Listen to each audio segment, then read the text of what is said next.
திரைப்படத்தில் வர்ற மாதிரி திரைப்படத்தில் தான் 3 மணி நேரத்தில் குழந்தையா பிறக்கும், கை குழந்தையா காட்டுவாங்க. அப்புறம் அவர் பெரிய மாவீரனா அதுக்கப்புறம் காட்டுவாங்க.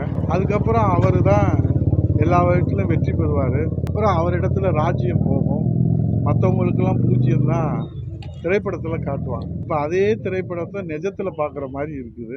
இந்த 3 ஆண்டுகளுக்குள்ள அவர் நடிகராக இருந்தார், அரசியல்வாதியாக வந்தார். அதற்கு பிறகு அவர் தேர்தலில் நின்றார். அதற்கு பிறகு சட்டமன்ற உறுப்பினர்னு சொன்னாங்க.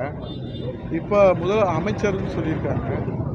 இப்போ முதலமைச்சர் வெளிநாட்டுக்கு சென்றிருக்கிறதுனால அறிவிக்கப்படாத முதலமைச்சராக அவர் செயல்படுறாரு.